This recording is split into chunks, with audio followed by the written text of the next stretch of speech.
Mr. Smith, I'm sorry. There's nothing more we can do. You have about a week. Trevor Smith's twin sons were dying, 7 years old, 1 week left.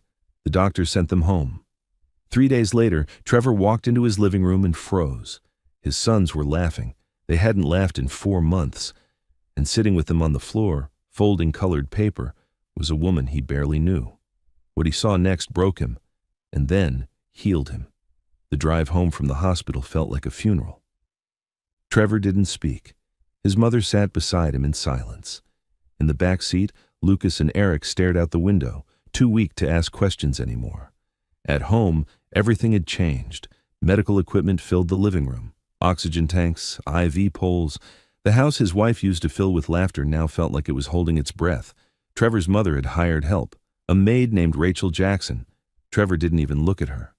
What did it matter? His boys were dying. He spent the next 2 days locked in his office, calling doctors in other countries, researching treatments that didn't exist, praying prayers that felt like they hit the ceiling and fell back down.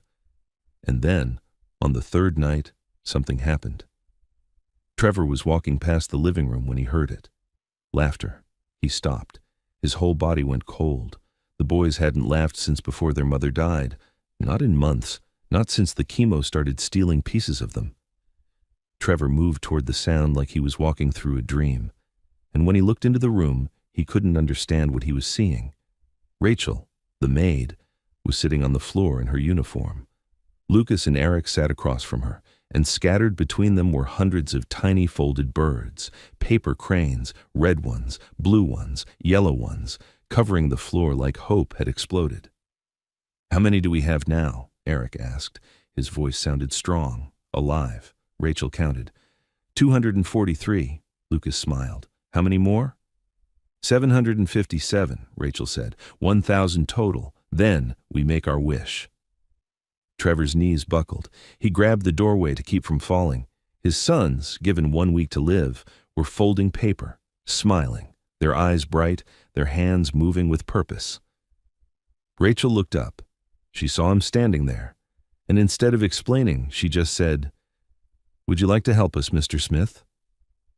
Trevor couldn't speak. He couldn't move, but somehow his legs carried him into the room. He sank down onto the floor beside his boys. Lucas handed him a piece of paper. "We'll teach you, Daddy." Eric nodded. "It's easy once you know how." Trevor's hands shook as he tried to fold. He got it wrong. The boys laughed, not mean, just gentle, and showed him how to fix it. And something inside Trevor cracked open. Not pain, not grief, something else, something that felt like light breaking through. "What is this?" he whispered to Rachel. She kept folding. "It's a Japanese tradition. Fold 1,000 cranes with a pure heart, and the gods grant your wish." Trevor looked at his sons, their faces glowing, their fingers working. "Do you believe that?" he asked. Rachel met his eyes.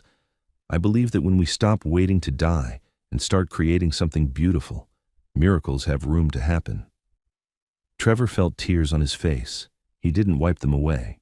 For the first time since the doctor spoke those terrible words, Trevor wasn't thinking about death. He was watching his sons live, and he realized something that shook him to his core. Maybe it wasn't over. Maybe God was still listening. Before we begin, click subscribe, like this video, and tell me where in the world you're watching from. Because I believe some of you watching right now are in your darkest hour, and you need to know, God doesn't always answer the way we expect, but He always answers. Stay with me. They folded for hours. Trevor sat on the floor with his sons, his expensive suit wrinkling, his knees aching against the hardwood. None of it mattered. For the first time in months, his boys were present, really present, not just bodies in beds waiting for the end. Lucas held up his crane, crooked, lopsided, beautiful. "Look, Daddy, I made one." Trevor's throat closed. "It's perfect, buddy." Eric finished his and added it to the pile. "Mine's better." "Is not," Lucas said, but he was smiling. Trevor looked at Rachel. She was folding with quiet precision, her hands moving like they'd done this 1,000 times before. She didn't speak much, just guided them when they got stuck, encouraged them when they got frustrated. "Where did you learn this?" Trevor asked. Rachel didn't look up. Someone taught me a long time ago. Who? Her hands paused, just for a second. Someone I loved. The way she said it made Trevor stop asking. They kept folding. The pile grew. Red birds, blue birds, yellow birds. The room filled with color and something else Trevor couldn't name. Peace, maybe, or grace. Around midnight, Eric's head started to droop.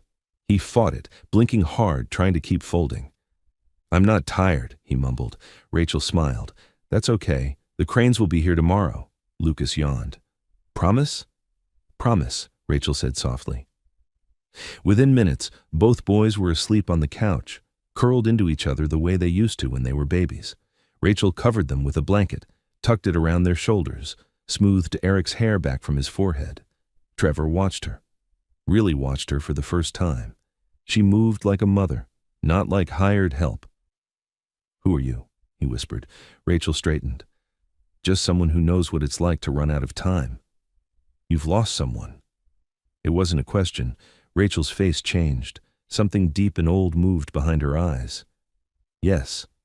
"A child?" Rachel looked at the sleeping boys. "A daughter, Maya. She was 10. Trevor felt the air leave his lungs. "I'm sorry." "Don't be," Rachel said. "She taught me that life isn't measured in years. It's measured in moments, in laughter, in paper birds folded on living room floors." She picked up one of the cranes Lucas had made. "Your boys have time, Mr. Smith.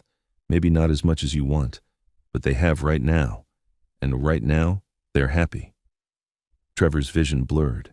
He looked at his sons sleeping peacefully, surrounded by hundreds of paper birds. When was the last time they'd looked this peaceful? "The doctor said—" "I know what the doctor said," Rachel interrupted gently. "I used to be one." Trevor's head snapped up. "What?" "A nurse, pediatric hospice. I worked with children like yours for 15 years. "Then why are you—" "Because medicine can only do so much," Rachel said. "And sometimes what people need isn't another doctor. It's someone who sees them as more than a diagnosis." She looked at him. "Your boys don't need more treatments, Mr. Smith. They need their father. They need to know that even if their bodies are giving up, their lives still matter. That they're not just dying, they're still living." Trevor couldn't speak. He sat down in the chair, his whole body shaking. "I don't know how to do this," he whispered. "I don't know how to let them go." Rachel knelt beside him. "Then don't. Not yet. Hold on as long as you can. But while you're holding on, let them see you smile. Let them hear you laugh. Let them know that loving them wasn't a tragedy. It was the greatest gift of your life." Trevor buried his face in his hands. The sobs came hard and quiet. Rachel didn't try to comfort him. She just stayed there, present, steady. When he finally looked up, his eyes were red but clear. "How many cranes did we make tonight?" Rachel counted. 307. "How many more?" 693. Trevor looked at his sleeping sons, at the pile of paper birds, at this woman who'd appeared in his house 3 days ago and somehow knew exactly what his family needed. "Then we keep folding," he said. Rachel smiled. "Then we keep folding." She stood and began gathering the loose paper, organizing it into neat stacks for tomorrow. Trevor watched her work. There was something about her, something he couldn't explain, like she'd been sent. "Rachel?" She looked up. "Thank you." She held his gaze for a long moment. "Don't thank me yet. We still have 693 miracles to make." She left him alone with his sons and the paper birds. Trevor sat in the silence, listening to Lucas and Eric breathe. In and out, steady, alive. Outside, the night pressed against the windows, but inside, surrounded by paper and hope, something had shifted. The house didn't feel like a tomb anymore. It felt like a home where people were still fighting, and maybe, just maybe, still winning.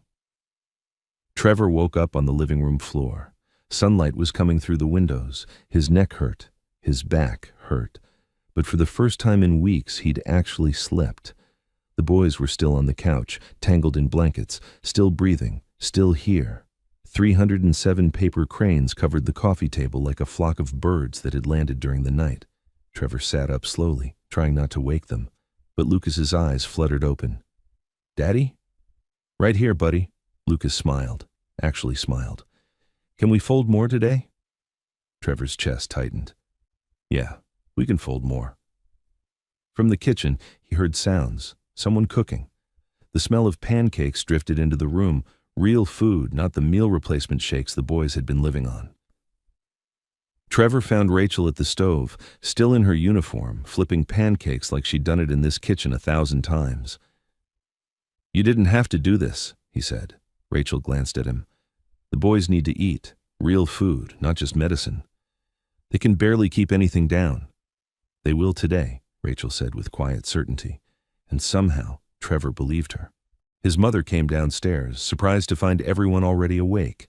Patricia looked at the paper cranes covering the living room, then at Trevor's wrinkled suit, then at Rachel cooking breakfast. You stayed down here all night? Patricia asked him. We were folding. Patricia's eyes softened. The boys look different this morning. Trevor knew what she meant. There was color in their faces. Not much, but some. Like life was trying to find its way back in. At breakfast, Eric actually ate 3 bites of pancake. It didn't sound like much, but 3 bites was more than he'd eaten in days. Lucas drank half a glass of orange juice without being forced. Rachel sat with them, cutting their food into small pieces, talking to them about nothing important. What their favorite color was, what they wanted to be when they grew up. When they grew up, like it was still possible. Trevor watched from the doorway, his coffee growing cold in his hand. This woman, this stranger, was doing something he couldn't. She was making his sons believe in tomorrow. After breakfast, Patricia pulled him aside. Do you know anything about her? She asked quietly. She told me she was a pediatric nurse, lost her daughter. Patricia's face went pale. Oh, that poor woman. She didn't want my pity, Trevor said. She just wanted to help. Still, Patricia said, you should know who's in your house, especially with the boys so vulnerable. Trevor nodded. She was right. That afternoon, while Rachel folded cranes with Lucas and Eric in the living room, Trevor went to his office. He opened his laptop and typed her name into the search bar. Rachel Jackson, pediatric nurse. The results came up slowly. There she was. Rachel Marie Jackson, former pediatric hospice nurse at St. Jude Children's Research Hospital in Memphis, one of the best in the country. She'd worked there for 12 years. Then, 6 years ago, she just stopped. No explanation in any of the records, no forwarding hospital. She just disappeared from nursing entirely. Trevor kept searching. And then, he found it. A news article from 6 years ago. Small. Easy to miss. Local nurse loses daughter to leukemia after hospital misdiagnosis. Trevor's blood went cold. He read the whole thing. Rachel's daughter, Maya Jackson, age 10, complained of fatigue and bruising for 3 months. The hospital ran basic tests, said it was nothing serious. By the time they caught it, the leukemia was stage 4. She died 6 weeks after diagnosis. Medical malpractice suit settled for $3.2 million. Trevor sat back in his chair, his hands shaking. Rachel had walked the same hell he was walking now, except she'd walked it alone. While working as a nurse, taking care of other people's dying children, missing the signs in her own daughter because she trusted the doctors, because she was too busy saving everyone else, and now she was here, in his house, folding paper cranes with his dying sons. Why? Trevor closed the laptop, went back downstairs. In the living room, the pile of cranes had grown. Rachel was teaching Eric a new fold. Lucas was stringing finished cranes onto fishing line, making them into garlands. How many now? Trevor asked. Rachel looked up. 418. 582 to go, Lucas said proudly. Eric held up his crane. This one's for Mom. Trevor's throat closed. She would have loved it. Rachel's eyes met his across the room. She knew. Somehow she knew he'd looked her up. But she didn't say anything, just kept folding. And Trevor realized something. She wasn't here by accident. She'd come here on purpose, to finish something she couldn't finish 6 years ago. Day 4. Trevor woke up before sunrise. The boys were already awake. He could hear their voices from downstairs, quiet, but awake. When he came down, they were already folding. Rachel sat between them, her hair still damp from a shower, teaching them a new technique. "You're up early," Trevor said. Lucas looked up. "We want to finish before—" He stopped. Didn't finish the sentence. "Before the week runs out." Nobody said it. But everyone knew. They folded through breakfast, through lunch. The pile grew and grew. Rachel strung them up on fishing line, hanging them from the ceiling like curtains. The living room started to look like something out of a dream. Hundreds of paper birds floating overhead, turning slowly in the air. Eric reached for another piece of paper and stopped. His hand was shaking. "You okay, buddy?" Trevor asked. Eric nodded, but his face was pale, sweating. Rachel put her hand on his forehead. "You're warm." "I'm fine," Eric said, but his voice was weak. Trevor's heart started racing. "How warm?" Rachel didn't answer. She just looked at him, and he knew. The home nurse, Carla, came by an hour later for the daily check. She took Eric's temperature, checked his blood pressure, listened to his heart. "His fever's up," she said quietly. 101.3. Trevor felt the room tilt. "What does that mean?" Carla hesitated. "Could be nothing. Could be an infection. With his immune system this weak," she didn't finish. "Should we take him to the hospital?" Patricia asked. "No," Eric said suddenly. His voice was small but firm. "I don't want to go back there." "Eric, please, Dad." His eyes filled with tears. "I just want to stay home. I want to fold." Trevor looked at Rachel. She was watching Eric with an expression he couldn't read. "It's his choice," Rachel said softly. "He's 7 years old." "He knows what he wants," Rachel said. "And what he doesn't want is to die in a hospital bed surrounded by machines." The words hit Trevor like a fist. Carla packed up her things. "I'll come back tonight. If his fever goes higher, you call me, understand?" Trevor nodded. After she left, Eric lay down on the couch. Lucas curled up beside him, holding his brother's hand. "We're not done yet," Lucas whispered. "We still have more to make." "I know," Eric said. "I'm just resting." Rachel covered them with a blanket. Then she kept folding, one crane after another, placing each one gently on the coffee table. Trevor sat across from her, his hands useless in his lap. "What if he doesn't make it?" Trevor whispered. Rachel's hands didn't stop moving. "Then he'll go surrounded by something beautiful, something he made, something that reminded him life is more than sickness." "That's not enough." "Maybe not," Rachel said, "but it's more than most people get." Trevor watched her fold, precise, steady, like she was praying with her hands. "Why are you really here?" he asked. Rachel looked up. "I told you I lost my daughter." "You could help any family. Why mine?" Rachel set down the crane she was working on. "Because when Maya was dying, I wasn't there. I was at work, taking care of other people's children while mine was alone in a hospital bed." Her voice cracked. "She died believing I chose them over her." "Rachel, I can't bring her back," Rachel said. "But maybe I can make sure your boys don't die feeling invisible. That they spend their last days knowing they matter. That someone sees them." Trevor's vision blurred. They sat in silence. The only sound was paper folding and the boys breathing on the couch. Hours passed, the sun moved across the sky, and then, just before dinner, Eric stirred. "I'm hungry," he said. Patricia nearly dropped the dish she was holding. "What?" "I'm hungry," Eric repeated. Trevor knelt beside the couch, touched his forehead, still warm but not worse. Rachel brought him soup. Eric ate 4 spoonfuls, then 6. Then he asked for more. Lucas sat up, grinning. "You're eating." "I know," Eric said, like it was the most normal thing in the world. Carla came back that evening, took his temperature again, 100.1. She stared at the thermometer, took it again, still 100.1. "It went down," she said slowly. That's not." Trevor's hands were shaking. "What does that mean?" "I don't know," Carla admitted. "But this is good. This is really good." After she left, Trevor found Rachel standing by the window, looking out at the dark yard. "You knew," he said. Rachel didn't turn around. "No, I hoped."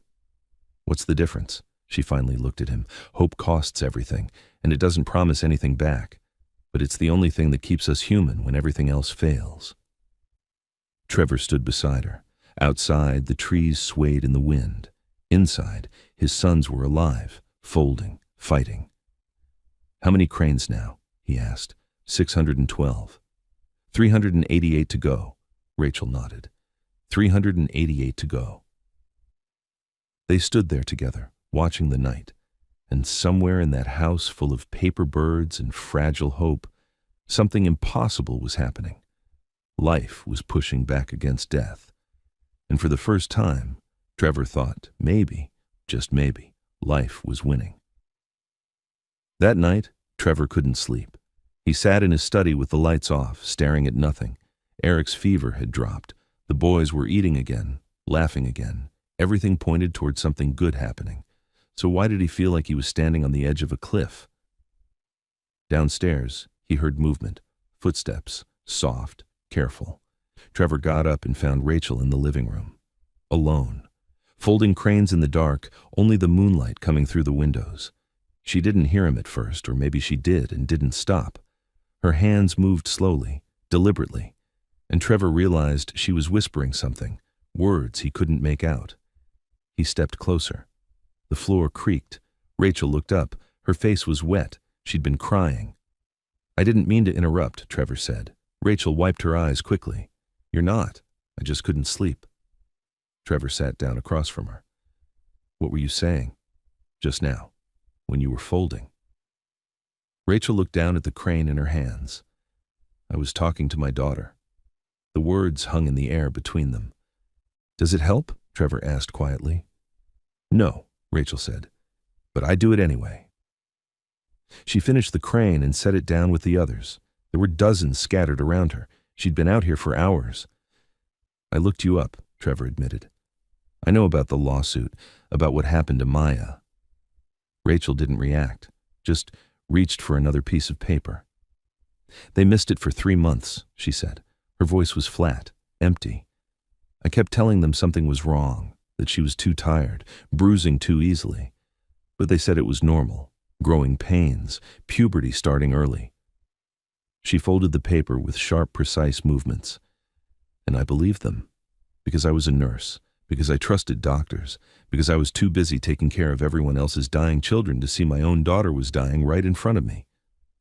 "That wasn't your fault, wasn't it?" Rachel looked up. Her eyes were red but dry now. "I had the training. I knew the signs. But I didn't see them. I didn't push hard enough. I didn't fight for her the way I should have. You didn't know." "I should have," her voice broke. "That's what mothers do. They know. And I didn't. I failed her." Trevor felt something crack open in his chest. "Is that why you're here? To make up for it?" Rachel was quiet for a long time. "I'm here because I can't save Maya," she finally said. "But maybe I can help your boys have what she didn't. Time, joy, a father who's present, a family that fights together instead of falling apart." She looked at him. "You still have a chance, Trevor. Don't waste it being afraid." "I'm terrified," Trevor whispered. "Good," Rachel said. "That means you still love them. That means you're still here." They sat in silence, just the sound of paper folding and the house settling around them. "Can I ask you something?" Trevor said. Rachel nodded. "Do you really think the cranes will work? That if we get to 1,000, they'll survive?" Rachel set down the paper. "I think your boys needed something to believe in, something bigger than cancer, bigger than statistics.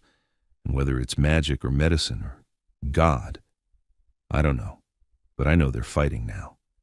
And that's worth more than any miracle." "But you don't think they'll make it?" Rachel met his eyes. "I think hope doesn't require a guarantee.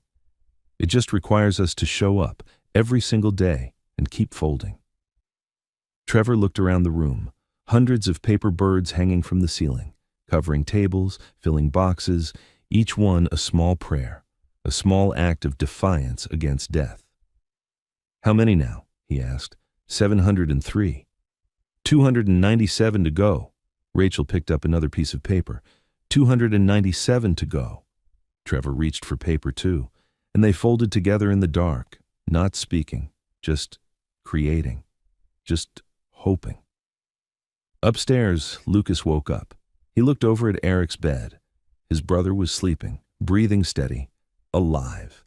Lucas got up and tiptoed downstairs. He found his father and Rachel sitting in the living room, folding by moonlight. "Can I help?" he whispered. Trevor's throat tightened. "Come here, buddy." Lucas climbed into his father's lap. Trevor handed him a piece of paper, and the three of them folded in silence, a family stitched together by paper and hope and the refusal to surrender.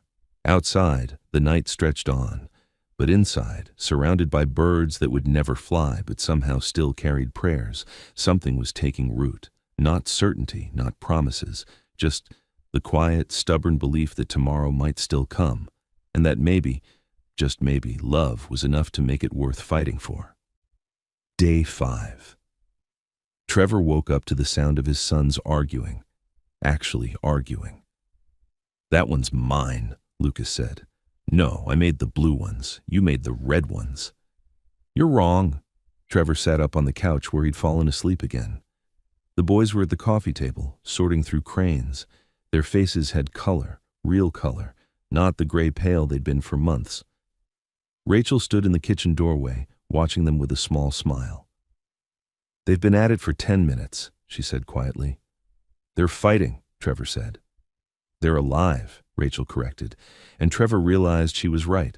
Fighting meant caring, meant energy, meant their bodies had enough strength left to argue about paper birds. Patricia came downstairs and stopped in her tracks.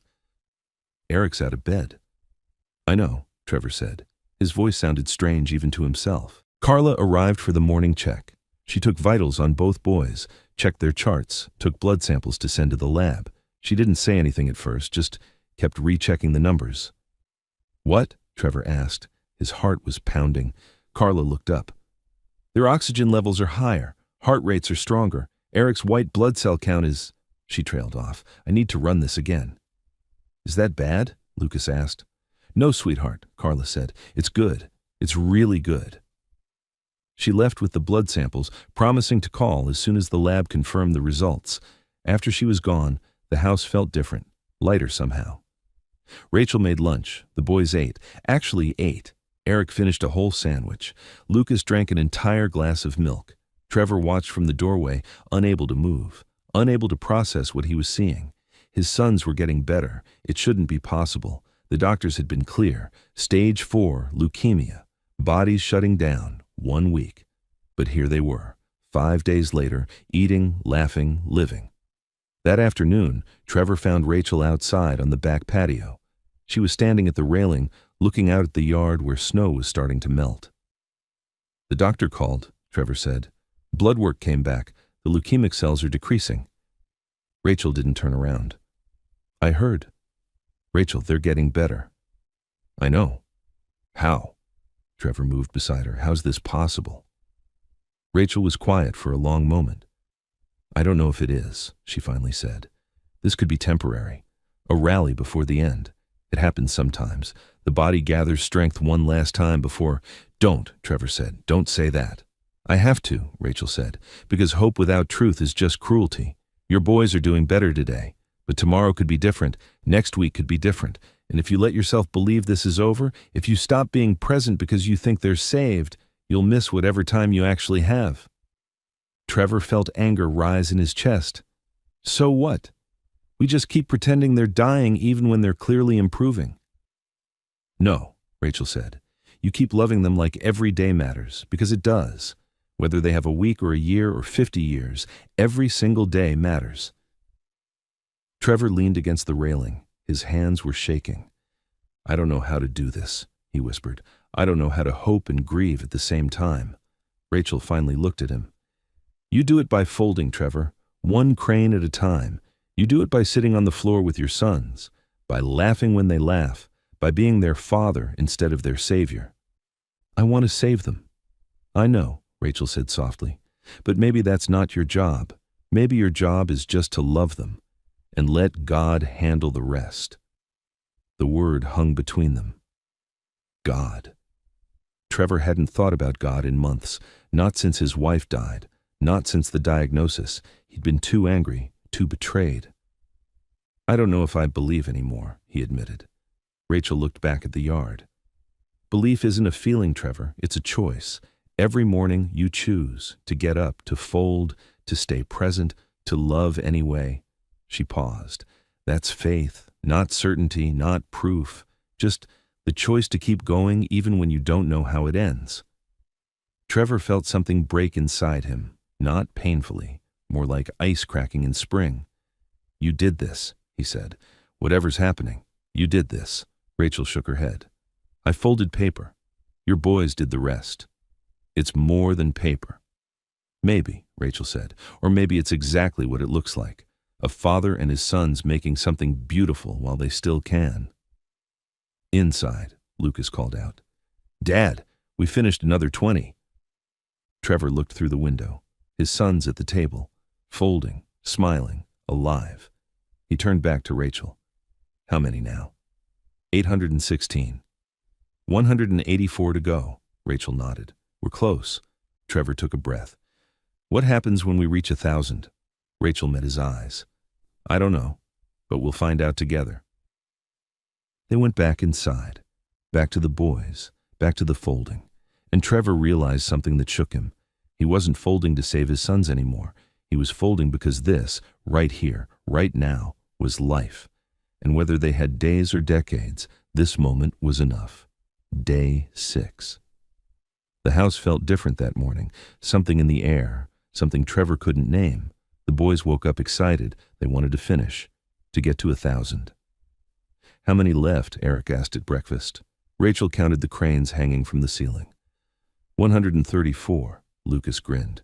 We can do that today. We can try, Rachel said, but her voice was careful, measured. Trevor noticed. What's wrong? Nothing, Rachel said, but she was watching Eric closely. They folded through the morning. The pile grew. 120 cranes left, then 100, then 90. Eric was sweating. Trevor saw it first, beads forming on his forehead, his hands shaking slightly as he folded. Eric, you okay, buddy? I'm fine, Eric said, but his voice was thin. Rachel put down her crane. Eric, look at me. He looked up. His eyes were glassy, unfocused. I'm just tired, he said, and then he slumped forward. Trevor caught him before he hit the table. Eric! His son's body was burning, fever radiating through his clothes. Call Carla, Rachel said. Her voice was calm, but her hands were already moving, laying Eric down on the couch, checking his pulse. Patricia grabbed the phone. Lucas started crying. What's wrong with him? He's okay, Rachel said. He's okay, sweetheart. But Trevor saw her face. She was scared. Carla arrived in 12 minutes. She took Eric's temperature, 104.2. She checked his blood pressure, his heart rate, his oxygen. We need to get him to the hospital, she said, now. No. The word came from Eric, barely a whisper, but firm. His eyes opened, fever bright and desperate. I don't want to go back there. Eric, you're really sick. Please, Dad. Tears ran down his flushed cheeks. We're so close. We only have 90 left. Trevor's world was collapsing. The cranes don't matter right now. They do, Eric whispered. They do matter. Carla looked at Trevor. Mr. Smith, his fever is dangerously high. If we don't... I know, Trevor said. His voice broke. I know. He looked at Rachel. She was kneeling beside Eric, holding his hand. What do I do? Trevor asked her. Rachel looked up. I can't make this choice for you. Tell me what to do. Trevor. Her voice was gentle but firm. This is your son. Your choice. Trevor looked at Eric, his baby boy, burning with fever, possibly dying. If they went to the hospital, maybe the doctors could bring the fever down. Maybe they could buy more time. Or maybe Eric would die there, alone, in a sterile room, surrounded by machines instead of family. It's his life, Rachel said softly. Maybe he should have a say in how he lives it. Trevor knelt beside the couch, took Eric's burning hand in his. If we stay home, he couldn't finish. I know, Eric whispered, but I want to finish, Daddy. I want to make our wish. Lucas was beside them now. I'll help him. We'll fold together. Trevor looked at Carla, at his mother, at Rachel. Everyone thinks I'm insane, he said. Yes, Carla said honestly, but he's your son. Trevor closed his eyes, felt Eric's hand in his, thought about his wife, about God, about everything he'd lost and everything he was about to lose. And then he made the choice. "We're staying home." Carla stood up. "Mr. Smith, I have to advise." "I know," Trevor said. "We're staying." She packed her bag slowly. "I'll come back tonight. If his fever spikes any higher, you call 911. You understand?" Trevor nodded. After she left, the house was quiet except for Eric's labored breathing. Rachel went to work. Cool cloths on his forehead, water to keep him hydrated, medicine to bring down the fever. She moved with the efficiency of someone who'd done this before, who knew what dying looked like, who knew how to make it gentler. "What can I do?" Trevor asked. Rachel looked at him. "Fold." "What?" "Eric wants to finish, so we finish. We fold the last 90 cranes and we put them where he can see them." Trevor couldn't believe what he was hearing. "He's dying and you want to fold paper?" "He's living," Rachel corrected, "and he wants to see something beautiful before he goes. So yes, we fold." Trevor wanted to scream, to throw something, to rage at the universe for being so cruel. But instead, he picked up a piece of paper. And he folded. Lucas folded beside him. Patricia folded. Even through her tears, she folded. And Rachel stayed with Eric, keeping him cool, keeping him comfortable, whispering things Trevor couldn't hear. The afternoon stretched like torture. Eric drifted in and out, sometimes conscious, sometimes not. But every time he woke up, Rachel showed him a new crane, placed it on his chest, told him how many were left. 85, she'd say. "You're almost there." And Eric would smile. Barely. But smile. The sun moved across the sky. 70 cranes left, then 60, then 50. Eric's fever held at 104, didn't rise, but didn't fall. Trevor prayed. Actually prayed. For the first time in 2 years. "Please, please don't take him. Not like this. Not now." Evening came. Carla returned, took Eric's temperature again, 103.8. She blinked. Took it again. 103.8. "It dropped," she whispered. "Just a little, but it dropped." Trevor's hands shook so badly he couldn't hold the paper anymore. Eric opened his eyes. "How many left?" Rachel counted. 27. Eric tried to sit up. "Can you help me?" "Eric, you need to rest. Please," he said. "I want to fold." Rachel looked at Trevor. He nodded. She helped Eric sit up, propped pillows behind him, put a piece of paper in his hands. His fingers could barely hold it. Trevor saw it first. Beads forming on his forehead, his hands shaking slightly as he folded. "Eric? You okay, buddy?" "I'm fine," Eric said, but his voice was thin. Rachel put down her crane. "Eric, look at me." He looked up. His eyes were glassy, unfocused. "I'm just tired," he said, and then he slumped forward. Trevor caught him before he hit the table. "Eric!" His son's body was burning, fever radiating through his clothes. "Call Carla," Rachel said. Her voice was calm, but her hands were already moving, laying Eric down on the couch, checking his pulse. Patricia grabbed the phone. Lucas started crying. "What's wrong with him?" "He's okay," Rachel said. "He's okay, sweetheart." But Trevor saw her face. She was scared. Carla arrived in 12 minutes. She took Eric's temperature, 104.2. She checked his blood pressure, his heart rate, his oxygen. "We need to get him to the hospital," she said, "now." "No." The word came from Eric, barely a whisper, but firm. His eyes opened, fever bright and desperate. "I don't want to go back there." "Eric, you're really sick." "Please, Dad." Tears ran down his flushed cheeks. "We're so close. We only have 90 left." Trevor's world was collapsing. "The cranes don't matter right now." "They do," Eric whispered. "They do matter." Carla looked at Trevor. "Mr. Smith, his fever is dangerously high. If we don't—" "I know," Trevor said. His voice broke. "I know." He looked at Rachel. She was kneeling beside Eric, holding his hand. "What do I do?" Trevor asked her. Rachel looked up. "I can't make this choice for you." "Tell me what to do." "Trevor." Her voice was gentle but firm. "This is your son. Your choice." Trevor looked at Eric, his baby boy, burning with fever, possibly dying. If they went to the hospital, maybe the doctors could bring the fever down. Maybe they could buy more time. Or maybe Eric would die there, alone, in a sterile room, surrounded by machines instead of family. It's his life, Rachel said softly. Maybe he should have a say in how he lives it. Trevor knelt beside the couch, took Eric's burning hand in his. If we stay home, he couldn't finish. I know, Eric whispered, but I want to finish, Daddy. I want to make our wish. Lucas was beside them now.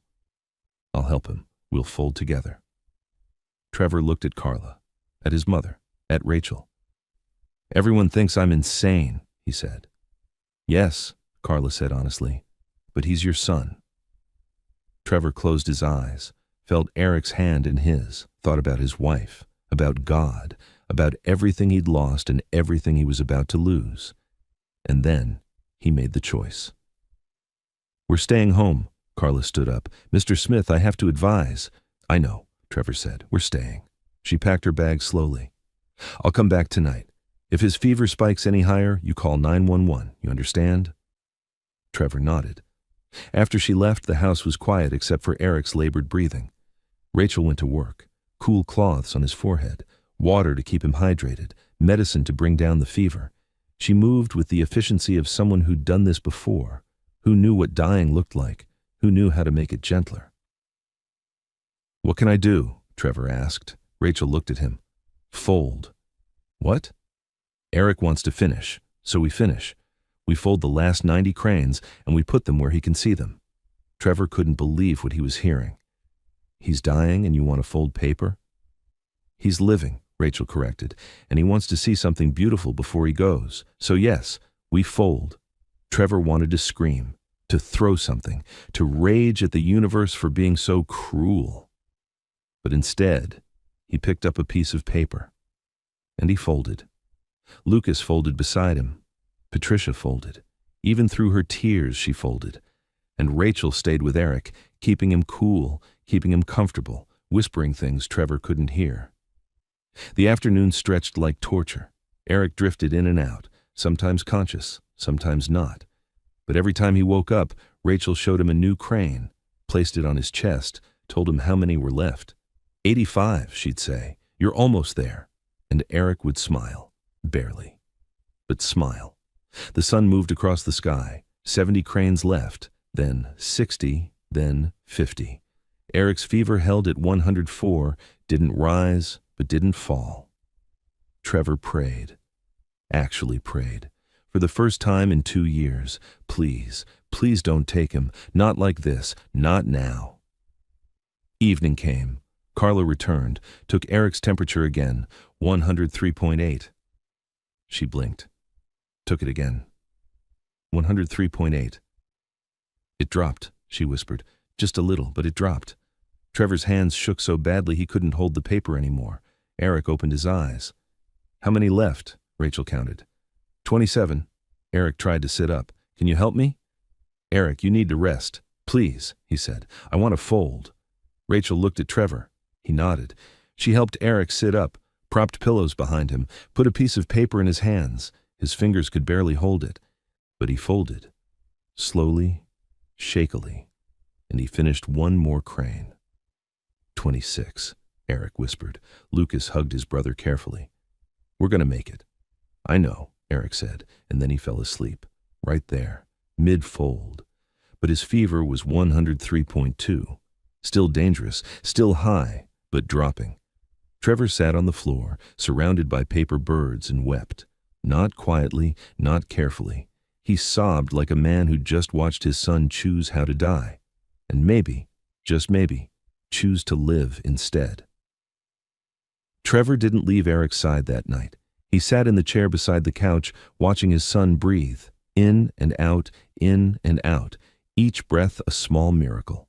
Rachel stayed too. She'd pulled another chair close, a cool cloth in her hands, ready to change it when Eric's fever spiked again. But it didn't spike.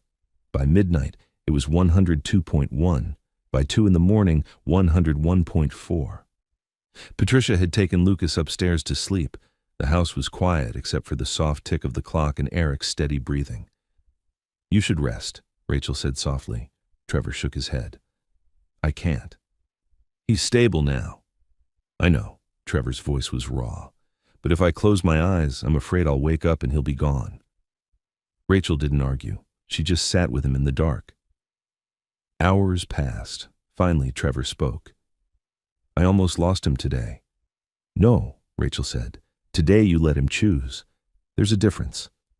He's 7 years old. He doesn't understand. He understands more than you think, Rachel interrupted gently. He understands that life isn't just about breathing, it's about meaning, about finishing what you start, about making something matter.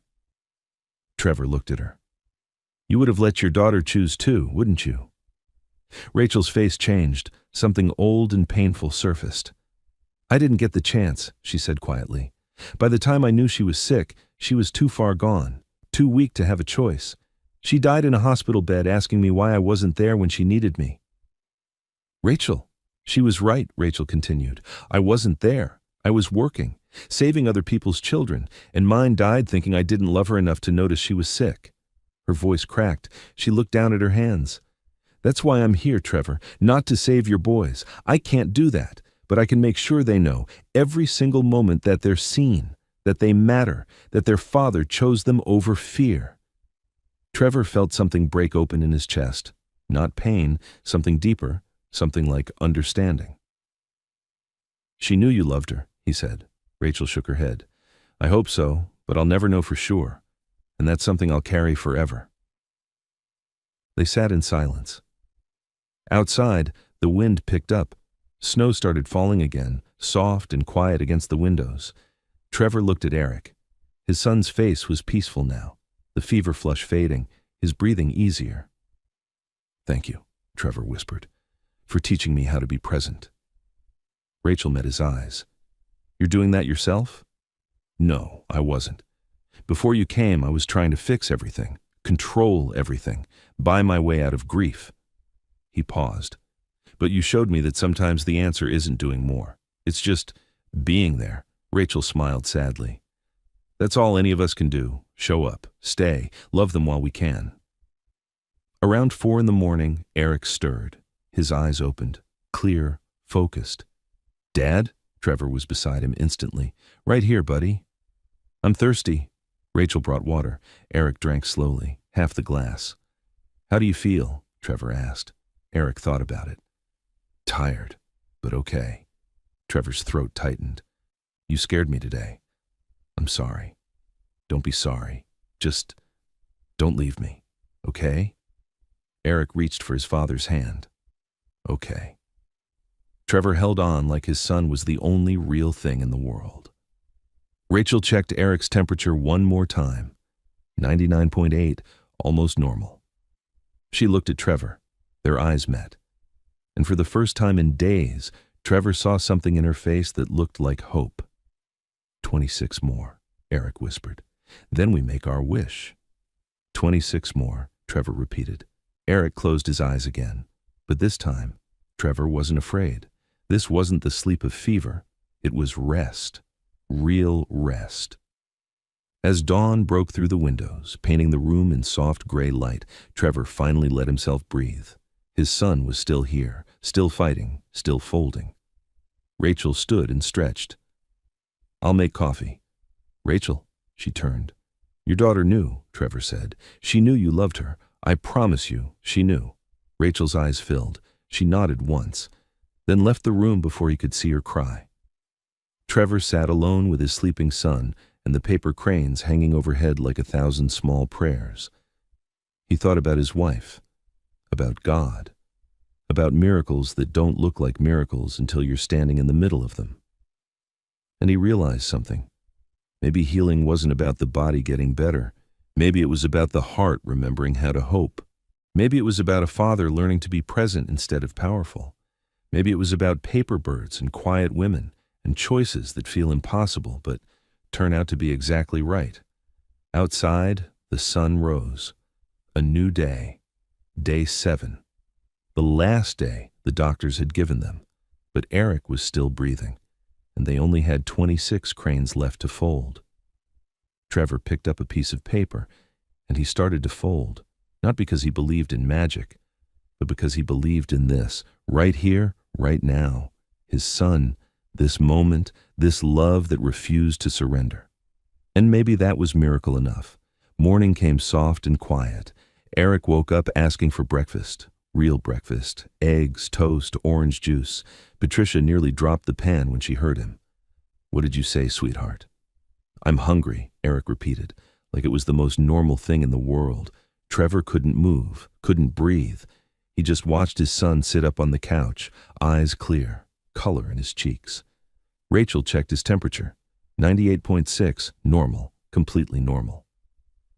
"How do you feel?" she asked. Eric stretched. "Good. Tired, but good." He looked around at all the paper cranes. "Can we finish today?" Lucas came running down the stairs. "You're awake?" "Yeah," Eric grinned, "and we have 26 more to go." The boys ate breakfast together.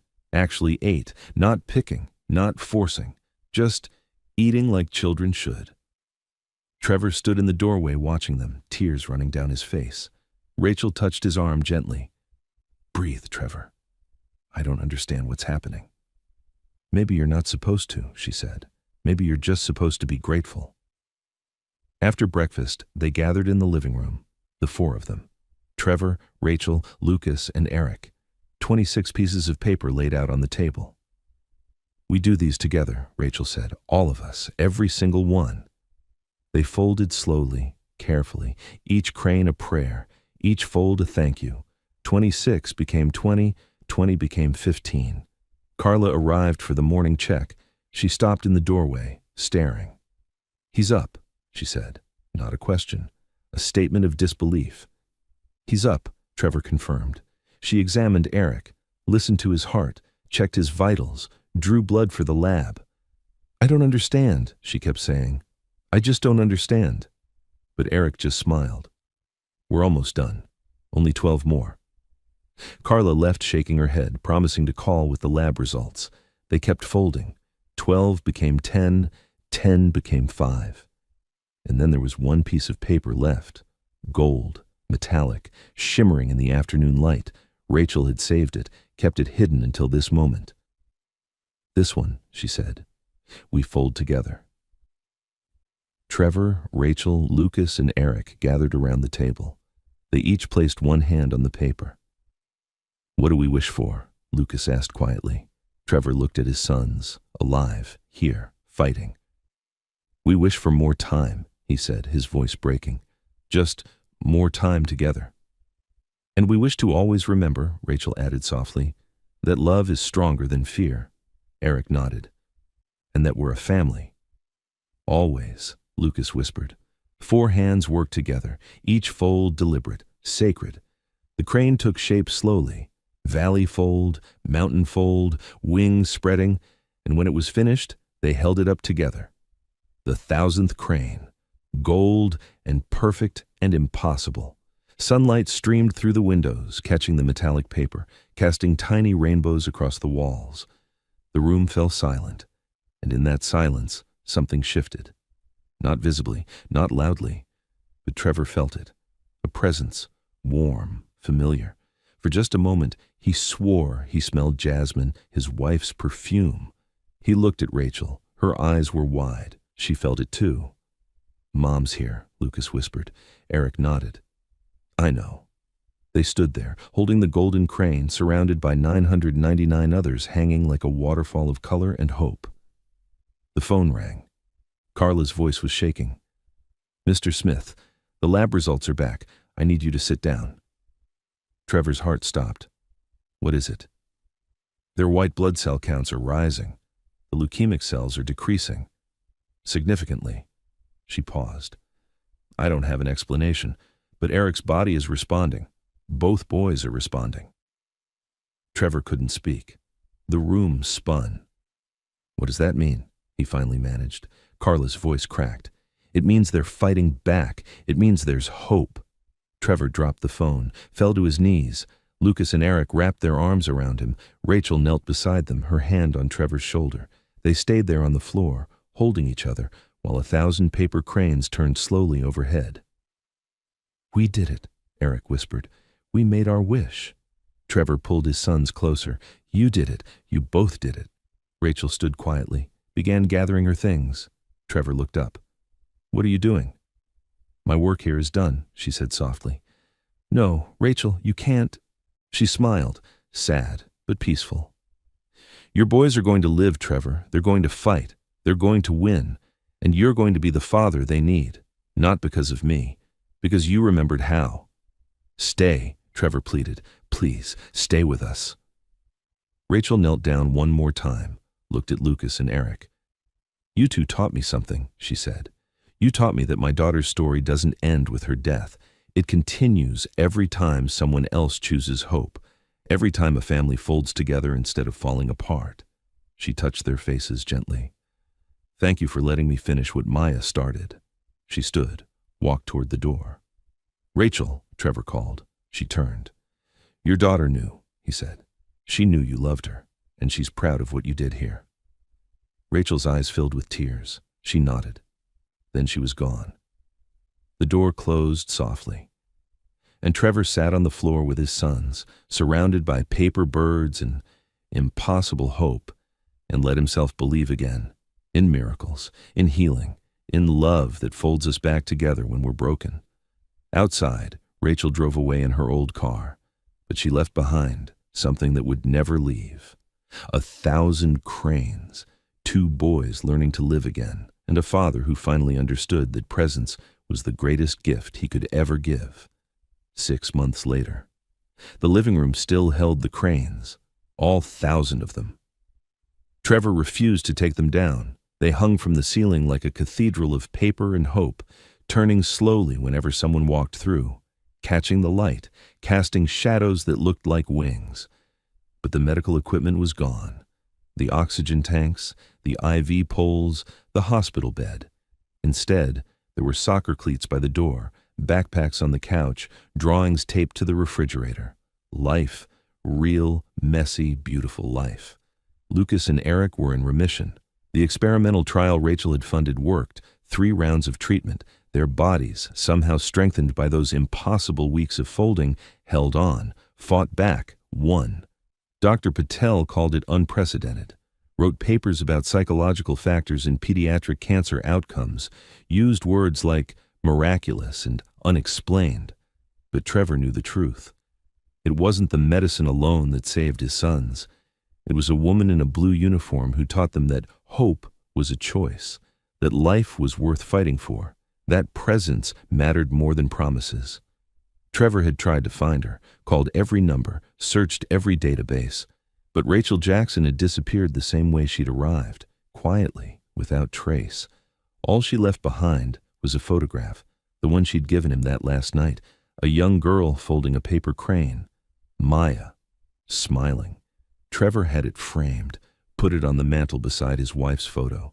2 angels who'd loved his family from different sides of heaven. He'd changed too. The billion-dollar company no longer consumed him. He'd stepped back, hired people he trusted, made space for what mattered.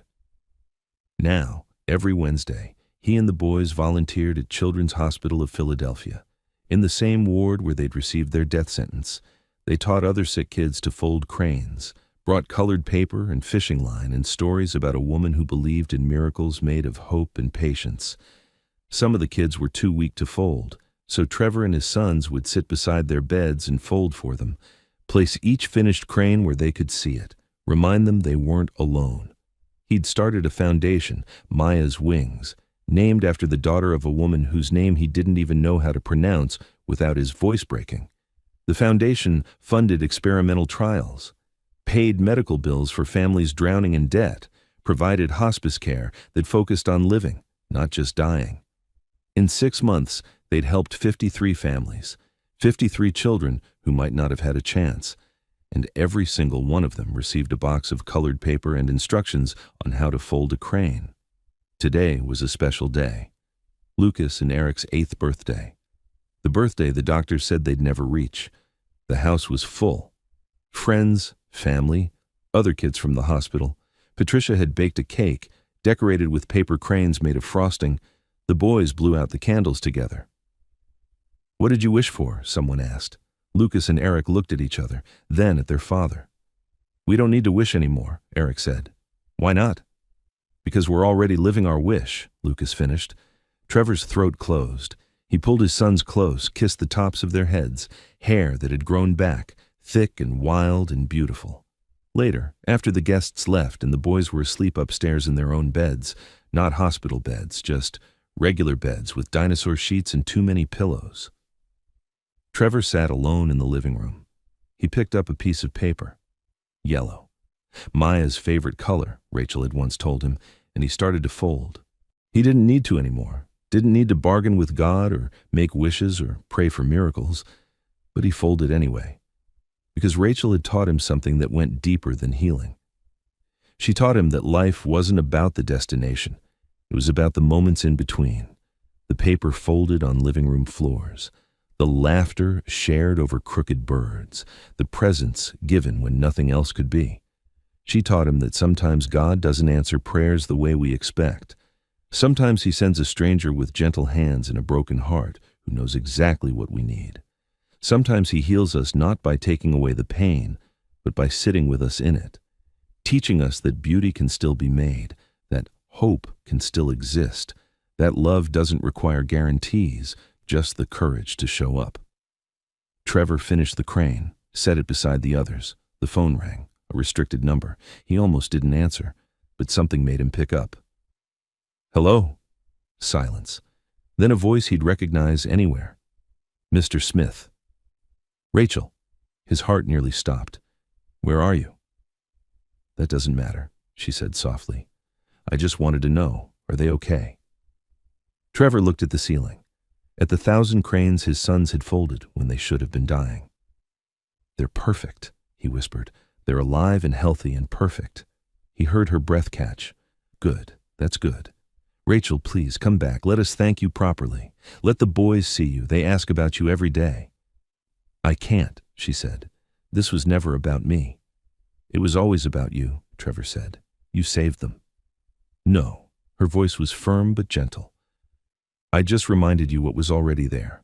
Love, hope, faith. You saved them, Trevor, by choosing to be present, by sitting on the floor, by folding." Trevor felt tears on his face. "I miss you." "I'm not gone," Rachel said.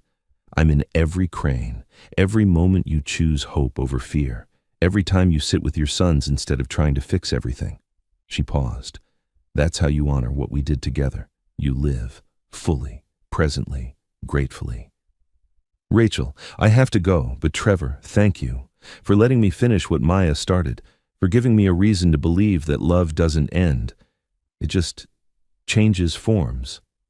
"Wait," but the line went dead. Trevor sat holding the phone, staring at the cranes overhead. And he understood. Rachel wasn't coming back. She'd never planned to. She was a gift, brief, precious, sent exactly when his family needed her most. And now she was gone, helping another family, teaching another father how to fold, how to hope, how to live. Trevor stood, went upstairs, looked in on his sleeping sons. Lucas was curled on his side, one hand tucked under his pillow. Eric was sprawled out, taking up most of the bed, mouth open, snoring softly. Alive. Breathing. "Here," Trevor whispered into the dark. "Thank you. For Rachel. For Maya. For teaching us that miracles don't always look like we expect. That sometimes healing starts with paper and ends with presence. That love, real, selfless, impossible love, can fold us back together when we're falling apart." He kissed each boy's forehead, turned off the light, and as he walked downstairs past the 1,000 paper cranes that still hung like prayers in his living room, Trevor smiled, because he finally understood what Rachel had been trying to teach him all along. Life wasn't about avoiding death. It was about choosing every single day to live, to be present, to love deeply, to fold beauty from brokenness, to believe, even when it feels impossible, that tomorrow is worth fighting for. And sometimes, when you fold enough cranes with enough hope, miracles happen, not because the paper is magic, but because love is.